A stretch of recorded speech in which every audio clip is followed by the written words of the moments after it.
ये हमने प्लास्टिक का पीवीसी बैग किया, इसमें 16 डंडे लगते हैं, जैसे कि हमने कल स्क्रीन पे आपको दिखाया था। 16 डंडे लगाने के बाद ये खड़ा हो जाता है। बस इसमें इतना बस ध्यान रखना कि आपको स्लोप कम से कम 4 इंची का देना है, ऊपर से नीचे ढाल 4 इंची का आना चाहिए। और वो इसलिए क्योंकि जब भी आपका लिक्विड जो भी निकलेगा, लीच आउट होगा पानी, वो खिसक के सीधा लास्ट में पहुंच जाए। बैग लगा दिया, फिर सबसे नीचे की सतह पर हल्का सा भूसे की परत डालनी है अपन को। भूसे की परत उतनी जितने में सतह ढक जाए, बस मतलब माइनर से।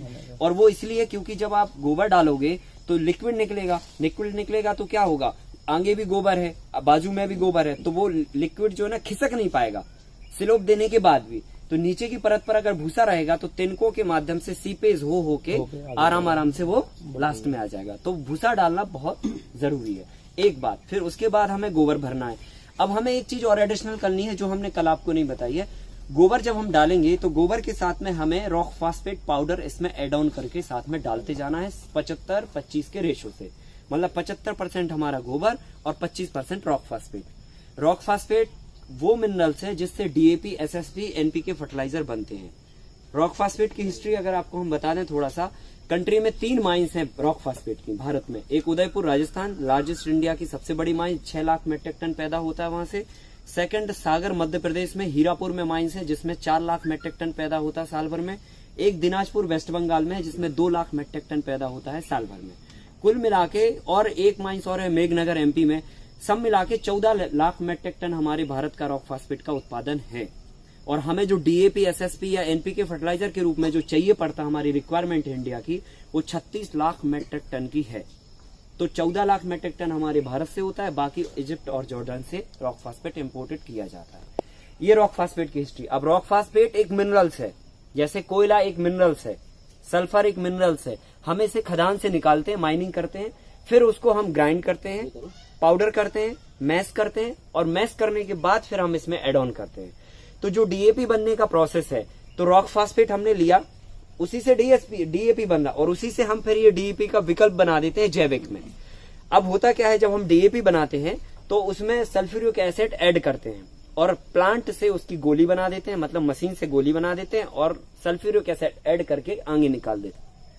सल्फ्यूरिक एसिड हमें ऐड क्यों करनी पड़ती है? क्योंकि सल्फ्यूरिक एसिड अगर उसमें नहीं डालेंगे तो माइन से जो पत्थर निकला उसमें फास्फोरस तत्व है, लेकिन वो रॉक फास्फेट है, नॉट फास्फोरस।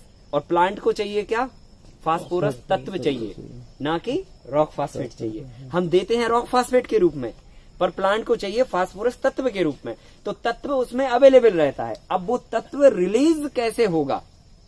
ठीक है, जब तक वो तत्व उस पत्थर में से नहीं निकलेगा, उस पदार्थ में से नहीं निकलेगा, तब तक पौधे तक वो नहीं पहुंच पाएगा। तो अब उसको रिलीज करने के लिए सल्फ्यूरिक एसिड ऐड करी जाती है। तो सल्फ्यूरिक एसिड क्या करती है? गंधक का तेजाब होता है, वो उसको जला देता है, उसके बॉन्ड को तोड़ देता है, तो उसमें से फास्फोरस रिलीज हो जाता है। और जब फास्फोरस रिलीज हो जाता है तो जमीन के अंदर फॉस्फेट सोलुबलाइजिंग बैक्टीरिया होता है, जो कि उस तत्व को, पौधे को खिलाता है। ये पूरी प्रोसेस होती है। हम लोग डीएपी डालते हैं, उससे क्या दो बड़े नुकसान होते हैं। पहला नुकसान तो जमीन के जीवाणु खत्म हो जाते हैं, सल्फ्यूरिक एसिड होती है तो। दूसरा, फास्फोरस जब उसके बॉन्ड टूटते हैं, जैसे क्योंकि पानी जैसे ही मिला सल्फ्यूरिक एसिड को, तुरंत वो खोल के, और उस मतलब इतना खोलता नहीं है पर मतलब वो बॉन्ड को तोड़ देता है। और जैसे ही बॉन्ड टूटता है तो क्या होता है, पानी की कंजप्शन कैपेसिटी सॉइल की ज्यादा हो जाती है, मतलब उसको फिर ज्यादा पानी चाहिए होता है। 2 बड़े नुकसान, पानी ज्यादा लगेगा, जीवाणु खत्म होंगे। और तीसरा बड़ा नुकसान ये होता है कि जैसे ही फास्फोरस का बॉन्ड टूटता है, प्लांट की अवस्था उस समय जो भी होती है, उस समय उसको उतना ही लेना पड़ता है जितना अवेलेबल है। मतलब फिर उसके बाद मान के चलो बचपन में उसको 1 किलो चाहिए था, आपने डाल दिया 100 किलो, तो 1 किलो मिलेगा प्लांट को, क्योंकि अब प्लांट की कैपेसिटी है ना 1 किलो ही लेने की। अभी 1 किलो उसको उस समय चाहिए, फिर 1 किलो और आगे चाहिए, फिर 1 किलो और आगे चाहिए। हमने 100 किलो इकट्ठा डाल दिया, तो जो 99 किलो होगा वो आगे कैरी फॉरवर्ड नहीं होता है। ये समझ लो अच्छे से, कैरी फॉरवर्ड नहीं होता। मतलब अगर आप 50 किलो कोई भी केमिकल फर्टिलाइजर डालते हैं, जितना प्लांट को उस स्टेज पर वो है, जिस स्टेज पर उतना जितना चाहिए उतना मिलेगा, बाकी सब फिक्सेशन हो जाएगा, सॉइल में बॉन्ड बन के पड़ा रहेगा, और ये सदियों से पड़ा रहता है। अब जो बात हम लोग कल कर रहे थे कि कितना समय में हमारी जमीन जैविक हो जाएगी, तो जितने लंबे समय से और जितनी ज्यादा मात्रा में आपने केमिकल फर्टिलाइजर यूज किए होंगे वो धरती के अंदर एक फिक्स एसेट्स के रूप में पड़े हुए हैं आपकी जमीन में। अब आप जब कार्बनिक खाद डालना चालू करोगे तो कार्बन का काम ये है कि जितने फिक्सेशन पड़े हुए केमिकल फर्टिलाइजर हैं उनको एकदम से रिलीज करना, उनको डिस्पोज करना और जो भी उनमें तत्व बचे हुए हैं वो प्लांट्स को देना, ये कार्बन का काम है। तो जैविक खाद जितनी ज्यादा मात्रा में आप और जितने जल्दी जल्दी डालोगे उतने जल्दी जल्दी सॉइल सुधरना चालू होगी। तो अब हमें क्या करना, वहां पर सल्फ्यूरिक एसिड ऐड नहीं करनी है, पर हमें डीएपी बनाना है क्योंकि हमें विकल्प और उत्पादन चाहिए। तो उसका बीच का रास्ता निकालो। तो बीच के रास्ते के लिए अपन ने क्या किया, गोबर में हल्की मात्रा में एसिडिटी होती है और केंचुआ भी 22 प्रकार के एंजाइम और 5 प्रकार की एसिड छोड़ता है, और गौमूत्र में तो एसिडिटी होती है, उसमें तो सल्फ्यूरिक एसिड होती है। तो जब ये तीनों चीजें हम मिक्स करके इसमें भरते हैं तो जो रॉक फास्फेट वहां पर सल्फ्यूरिक एसिड के माध्यम से काम करता है जमीन में, वही गौमूत्र की एसिड, केंचुए की बॉडी से निकली हुई एसिड और गोबर में अवेलेबल एसिडिटी के कारण फास्फोरस को रिलीज कर देता है। ठीक है, तो वो डीएपी का विकल्प तैयार हो जाता है। अब इसकी प्रोसेस सिंपल है, आपने 3 तगारी गोबर डाला, 1 तगारी रॉक फास्फेट डाल दो, दोनों को साथ में, तो वो मिक्स होता जाएगा। भरते जाओ आप डेली का। जब ये पूरा भर गया तो फिर आप देख लो एक बार कि ये गर्म तो नहीं हो रहा हाथ डाल के। अगर गर्म हो रहा है तो 4 जगह होल बनाओ और उसमें पानी भर दो, तो क्या होगा, उसकी हीट निकल जाएगी और फिर जाके इस पे बोरे से इसको ढक दो। गौमूत्र कितना डालेंगे? नहीं, गौमूत्र हम इसमें ऊपर से नहीं डालेंगे, गोबर के साथ में जितना गौमूत्र होगा बस वही होगा, इसके अलावा नहीं। बराबर है ना। तो ये हमने इसको फिर बोरे से ढक दिया। फिर हमें हल्का सा पानी देना है। बारिश आएगी तो बारिश के लिए ये टर्नल अरेंजमेंट हमने कर रखा है। ये बहुत छोटे रूप में है, बृहद रूप में 50-100 बैग का जहां पर सेटअप है वहां पर हमने पूरा जैसे ये शेड बनाया same as it is shade बनता है, सेम ऐसे ही सेटअप होता है। ऊपर से सब्जियां होती हैं, नीचे ये होता है। बारिश जब होती है तो एक सीक्वेंस लाइन में हम लंबाई में बैग लगाते हैं, तो यही पतली वाली पॉलीथिन लाते हैं और सीधी लंबाई में सीधा। तो बारिश जब 2 महीने हुई तो हमने टनल बना के पॉलीथिन डाली, बारिश खत्म तो हमारा शेड चल ही रहा। तो बस इसको पॉलीथिन को रोल किया, अगले साल के लिए काम आ गई, हमारा फ्री ऑफ कॉस्ट काम हो गया। हम बड़े महंगे शेड से बच गए। केंचुए ने 24 घंटा दिन रात 365 दिन अच्छे से काम किया, मजे के साथ काम किया, बिना बददुआओं के साथ काम किया और आपकी प्रोडक्टिविटी ज्यादा आई, आपका खर्चा कम हो गया और फसल से उत्पादन भी मिल गया, जगह का यूटिलाइजेशन हो गया, 2 फ्लोर में खेती हो गई, है कि नहीं। तो इसको शेड में ही लगाना है, गर्मी में तो हाँ, गर्मी पड़ती है। शेड तो होना चाहिए। मतलब देखो ये इतनी घनी छाया है तो ये चल जाएगी, नहीं तो फिर ये वाला शेड लगाओ और साथ में सब्जियां भी लगाओ, क्योंकि शेड से क्या होगा, ट्रांसपेरेंट होगी ना धूप, तो धूप तो आएगी 50% आएगी, पर इसको हमें धूप नहीं चाहिए, नहीं के बराबर, मतलब 2% चाहिए। तो हम सब्जियां लगा देंगे, लौकी, गिलकी, करेला लगा देंगे, तो वो और छाया को डेंस कर लेगा और वेंटिलेशन भी होता रहेगा। तो एक एनवायरमेंट जो केंचुए को चाहिए पड़ता वो भी मिल जाता, हमें सब्जी से कुछ पैसे भी मिल जाते, हमारा खर्चा भी बच जाता और डिस्पोजेबल भी है सारा आइटम। ठीक है, तो ये तरीके से हमें काम करना। ये रिप्लेसमेंट ऑफ डीएपी है शुद्ध। ये जब आप 1 टन प्रति एकड़ के हिसाब से खेतों में डालेंगे, आपको डीएपी डालने की जरूरत नहीं है। और जो काम डीएपी करता उससे ये 10 गुना काम करेगा। क्यों? क्योंकि आज डाला आपने, आप रोज का तो डालोगे नहीं पौधे को, है ना।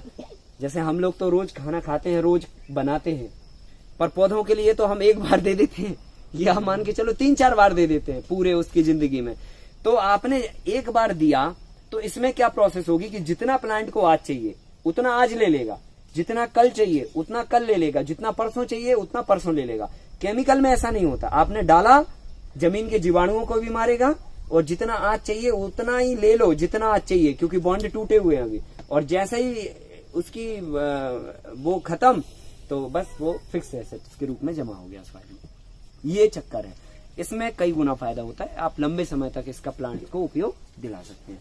इससे प्लांट की, अब फास्फोरस क्यों जरूरी है ये बात समझ लो, क्यों डीएपी मेन खाद के रूप में खेतों में डाला जाता है। जितना भी आप ये देख रहे हो, पत्ती के अलावा जो भी है पेड़ का, ये सब फास्फोरस और कैल्शियम से ही बना है ना। पत्तियों को बनने के लिए नाइट्रोजन मुख्य होती है और इसमें माइक्रोन्यूट्रिएंट का रोल होता है। बाकी सारा ये जो बॉडी स्ट्रक्चर है प्लांट का, वो फास्फोरस और कैल्शियम से ही बनता है। हमारी का जो बॉडी का स्ट्रक्चर है ये भी फास्फोरस और कैल्शियम से ही बना है। किसी भी प्लांट, किसी भी जीव की बॉडी का स्ट्रक्चर फास्फोरस और कैल्शियम से ही बनता है। इसलिए ये बहुत ही इंपॉर्टेंट मिनरल्स है। इसका आप डायरेक्टली उपयोग करें, डीएपी के रूप में मत करें। क्योंकि वो एसिडिटी को बढ़ाता है, सॉइल के पीएच को कम करता है, हमारी सॉइल को कड़क करने लगता है, क्योंकि वो फिक्स होते चला जा रहा है और उसी की वजह से धरती के अंदर फिर पानी भी नहीं जाता। ठीक है, तो ये मैंने आपको ये बातें बता दी। इस पे एंटरप्रेन्योरशिप भी आप कर सकते हैं। जो नौजवान जिनके शहर में या गांव में गोबर की उपलब्धता हो, वो ये खाद कमर्शियल स्केल पे भी बनाए।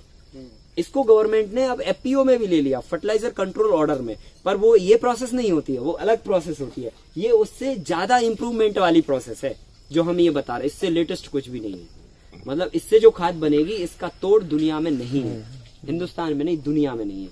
क्योंकि ये मतलब केंचुए की बॉडी से पास ऑन करके आप बना रहे हैं, फिर पूरा सिस्टमेटिक तरीके से बना रहे हैं, मतलब हर एक चीज पे आपने ध्यान रखा, तो इसकी न्यूट्रिशन वैल्यू बहुत जबरदस्त है।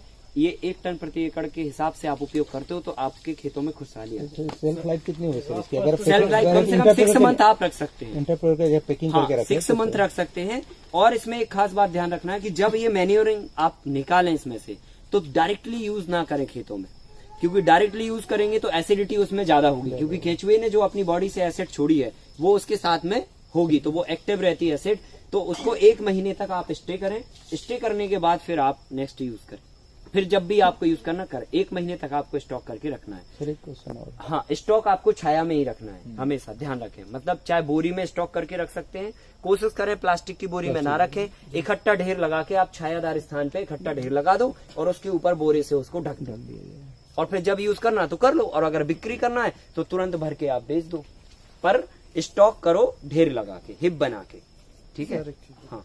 रॉक फॉस्फेट सागर में तो मिल जाता है, बाकी सब जगह अवेलेबल। हिंदुस्तान में 3 माइंस है, हमने बोली आपको। ये हमारा सौभाग्य कि हमारे जिले में है माइंस, है ना। तो आपको 3 जगह से रॉक फॉस्फेट कैरी करना पड़ेगा, या तो सागर से, या उदयपुर से, या वेस्ट। बहुत कॉस्टली होता है क्या? नहीं, लगभग 3-3.5 हजार रुपए टन के आसपास का रेट होता है। तो मैंने बात किया सर सागर वालों से, हाँ, 1 लारी लेकिन निकालेगा एक बार में 1 लाख हमारे लिए। अच्छा, हाँ। तो 1 लारी तो 3,000 बहुत रुपए होगा टन। ना सर? हाँ? 1 लारी तो बहुत होगा ना पैसा सर, 1 लारी का? हाँ, 1 लारी लगभग 20 टन की। तो डिस्ट्रीब्यूटर भी होते होंगे। नहीं, इसके नहीं, इसके एक्चुअली मार्केटिंग किसी ने की नहीं, बताया ही नहीं ना जो हम बता रहे जो हैं आपको। उपयोग जो यूज अभी हम आपको बता रहे हैं तो आपको समझ आ रहा है कि ये यूज करना चाहिए, तो आप डिमांड क्रिएट करोगे, पर लोगों को बताया ही नहीं गया, सीधा ले लो डीए। 250 किलो डलेगा, 800 रुपए कम से कम डलेगा वो। हाँ, एक बैग एक बैग में 25% डालना है आपको, और 75% का होता है। 250 किलो डलेगा, मतलब 250 किलो। नहीं सर, हाँ, हाँ जी। फास्फोरस की परसेंटेज कितनी होगी उसमें, इसमें इसके लिए? इसमें अगर 25 और 75 का मिलाएंगे तो ये डिपेंड करेगा कि आप कितने % का रॉक फास्फेट मिला रहे हैं। 3-4% होते रॉक फास्फेट के, एक 18 से 22, एक 22 से 24, एक होता 28 से 30 और एक होता है 32। तो अपन को, हाँ, अपन को 18 से 22 के बीच वाला लेना चाहिए। तो उसमें रॉक फास्फोरस का परसेंटेज आ जाएगा 5 से 6%। ये हो जी जी, थैंक यू। 5 से 6%। हाँ, खाद का कलेक्शन कुछ नहीं है, ये गोबर भरा, रॉक फास्फेट भरा, जो मटेरियल बन गया ऊपर से आप ऐसे ऐसे हटाएंगे। ये आपको समझ आएगा कहाँ तक बन गया, जहाँ तक आपको केंचुए ना मिले। ठीक है, और ये देखो ये चलता जा रहा है, ये कम्प्लीटली बन चुका है। ये 15-20 दिन में करना पड़ता है। हर 15 दिन में निकालते जाइए। और जो हमने लिक्विड आपको लिखाया था कि बरसात के समय सरसों की खली, ठंड के समय सरसों की खली, और गर्मी के समय वो, तो जब हमने निकाला और ऊपर से छिड़क दिया, 20 दिन में बहुत कुछ बन गया सर। वो गौमूत्र भी बोला था ना आपने कि अगर वो इसमें हीटिंग केचुआ तो नहीं दिख रहा है सर इसमें? नहीं है, नहीं, केचुआ नीचे चले जाते हैं ना। जैसा ही वही आपने तो उजाला खासियत है, किया, जहाँ तक केचुआ दिखेगा उसका मतलब ऊपर वाला बन चुका, बन चुका है, निकालना बन है, नीचे को चुका नहीं है। छूना है।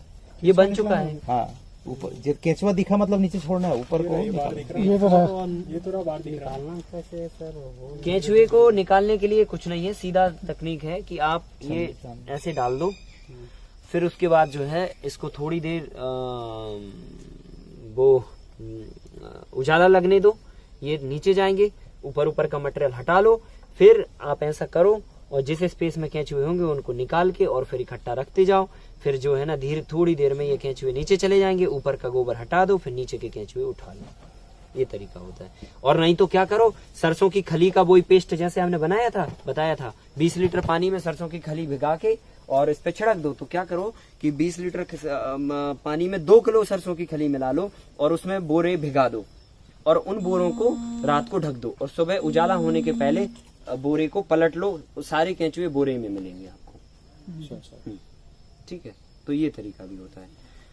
और किसी का कोई सवाल? कैल्शियम कहाँ से मिलेगी? कैल्शियम कैसे आएगा पौधे में? फास्फोरस में ऑलरेडी रहता है, क्योंकि 18 से 22% अगर फास्फोरस है तो बाकी का क्या है? कैल्शियम है, मैग्नीशियम है, बोरॉन है, बहुत सारे और न्यूट्रिएंट्स भी रहते हैं, पर मेन फास्फोरस के लिए हम उसे यूज करते हैं। बाकी पोटाश के लिए क्या करें? बफेलो गोबर से बना सकते हैं ना? बना सकते हैं, पर देसी गाय का करोगे तो ज्यादा पोटेंशियल मिलेगा। हम लोग वो परिणाम की बात कर रहे हैं जिस परिणाम को कोई चैलेंज ना करे। हाँ, बाकी किया तो जा सकता है और कर ही रहे हैं हम लोग, है ना, कर सकते हैं। लिक्विड फर्टिलाइजर कनेक्ट के लिए आपने कनेक्ट किए हुए हैं नीचे पाइप? हाँ, नीचे पाइप जाली लगाई है और कनेक्ट किया हुआ है। तो ये मैन्योर आप बहुत सहजता से, वर्मी कंपोस्ट बनाना है तो खाली उसमें रॉक फास्फेट नहीं डलेगा तो वो वर्मी कंपोस्ट बन जाएगा, और हमने रॉक फास्फेट ऐड कर दिया तो उसको हम बोलेंगे वर्मी फास। ठीक है, वर्मी फास।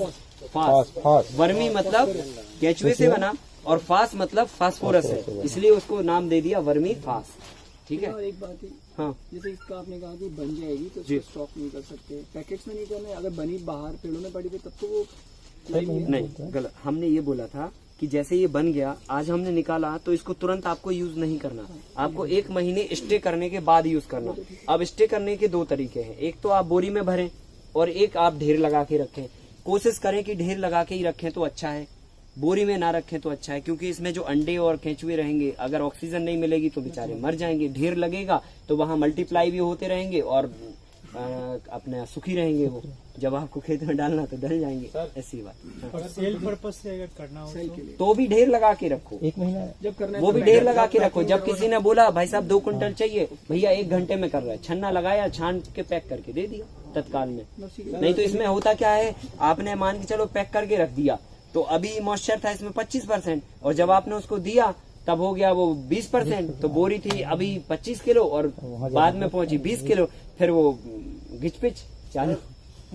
हाँ, यूरिया का ये जो लिक्विड निकल रहा ना उसमें 5% यूरिया होता है। 5% यूरिया का सबसे अच्छा स्रोत है। जो लिक्विड निकल रहा ना गोबर का, जो हम उड़ा देते हैं, वही तो हम निकाल रहे हैं उसमें, और वही लिक्विड जब आप यूज करें भरपाई कर देगा। हाँ, बिल्कुल धड़ल्ले से पूरा आप लगातार उसको लिक्विड फॉर्म में जमीन में पिलाते रहिए, आपको यूरिया का पूरा सब्स्टिट्यूट मिल जाएगा, कोई दिक्कत नहीं। रासायनिक यूरिया से काफी सेफ है, 100% सेफ है। हाँ, हाँ। एकड़ में कितना इसको डालना पड़ेगा? 500 लीटर देना है पूरी प्लांट्स की लाइफ साइकिल में। जैसे 6 महीने की उम्र है पौधे की, तो 6 महीने में 500 लीटर देना है। हाँ, तो रासायनिक यूरिया हाँ, कितना निकल आएगा? हाँ, 1 बैग से 2 लीटर 1 सप्ताह में। 1 महीने में 24 लीटर मिलेगा 1 बैग से। हाँ, जैसे मेरे यहाँ गोबर ज्यादा है, कोई अगर बिजनेस के लिए करना चाहता है तो उसके लिए क्या करना पड़ा गवर्नमेंट से? या गवर्नमेंट इस पे सब्सिडी देती है, पर 1 या 2 बैग पर देती है खाली, है ना। उस पे कॉस्टिंग वो जोड़ते हैं 16,000 रुपए। उद्यानिकी विभाग से इस पे सब्सिडी है, तो 16,000 रुपए का इसका कंप्लीट प्रोजेक्ट वो बनाते हैं। 8,000 रुपए आपको सब्सिडी देते हैं, 8,000 रुपए आपसे लगवाते हैं, और 2-3 बार आपको थोड़ा सा टाइम भी एक्सपेंड करना पड़ेगा। पर 8,000 सब्सिडी लेने के बाद 8,000 आप खुद भी लगाएं, उससे अच्छा है कि 4,000 में हम तैयार करने की सलाह दे रहे हैं आपको कि 4,000 में आप खुद ही तैयार कर लोगे। भाई ये खाली आपको बैग ही चाहिए, गोबर आप खुद के पास है, बनाने का, लगाने का, और बाकी सब तकनीक हम बता दे रहे हैं आपको। फॉस्फेट लगेगा और रॉक फास्फेट लगेगा, सब मिला के कॉस्टिंग आपकी 5,000 में सब कंप्लीट, सब ओके। अगर राख में तो वो ज्यादा अच्छा है। और सुनो, अगर इस पे आपको लार्ज स्केल पे करना है तो फिर आप खादी ग्राम उद्योग के पास जा सकते हैं। वो ग्रामीण क्षेत्रों के लिए 35% और शहरी क्षेत्रों के लिए 25% सब्सिडी देते हैं। तो उसमें आपको क्या करना पड़ेगा, पर प्रोजेक्ट बनाना पड़ेगा कि भाई हम अपने गांव में ये उद्योग लगाना चाहते हैं, उसकी ये रॉ मटेरियल है, ऐसा लगेगा, ये प्रॉफिट होगा, ये फायदे हैं, ये कम्प्लीटली प्रोजेक्ट बनेगा। और फिर आप 50, 100, 200 बैग जो भी लगाना चाहें, 10-15 लाख का प्रोजेक्ट देंगे, उस पर वो 35% सब्सिडी दे देंगे और आप लगा लीजिए। 50 बैग में कितना सर प्रॉफिट आ जाएगा लगभग? 1 बैग से 3,000 रुपए का प्रॉफिट 3 महीने में गिरेगा। 12,000 रुपए आप कमाओगे गिरी से गिरी हालत में 1 साल में 1 बैग से। और 50 लगाए तो राउंड फिगर में 10 भी कमाया तो 5 लाख रुपए हो गए। नहीं, हाँ, 5 ही लाख 1 साल में 50 बैग से, तो आराम से मेंटेन कर सकता है और एक आदमी। तो ये बहुत अच्छे अच्छे काम है जिन्हें कर सकते। डीएपी के विकल्प के रूप में आप अपने गांव वालों को देने लग जाओ, कितना बड़ा काम है आप सोचो। कितनी जगह में हो जाएगा 50? क्या 50 बैग के लिए जगह चाहिए पड़ेगी 5000 स्क्वायर फीट। 5,000। हाँ 5000 वर्ग फीट कुल है ना। 100 बैग के लिए 10,000 स्क्वायर फीट। भैया पोटाश के लिए क्या? पोटास के लिए आप जितनी गाजर घास उगती है आपके खेतों में, वो सारी गाजर घास को निकाल कर और थोड़ा सा खड़ा नमक प्रयोग करें। आप गाजर घास रखें, फिर थोड़ा सा खड़ा नमक, फिर गाजर घास, फिर खड़ा नमक, और उसको गोबर से पैक कर दो। जैसे ये कचरा है ना, उसको भी ऐसे पैकेट में करना होगा? इसी पैकेट में करो तो दी बेस्ट है। ठीक है, पैक कर दो और उसके बाद बोरे से ढक दो। फिर 15 से 20 दिन के बाद थोड़ा सा गौमूत्र स्प्रे करके फिर ढक दो। फिर 15 से 20 दिन एक बार और गौमूत्र करके ढक दो। 60 दिन में वो कम्प्लीटली पोटास आपकी तैयार। उसमें जैसे एक लेयर डाली कि अपने हिसाब से? नहीं, अपने हिसाब से नहीं। जैसे आपने इतना मतलब समझ लो गाजर घास डाला 100 किलो, 100 किलो पे 1 किलो नमक डालना है आपको।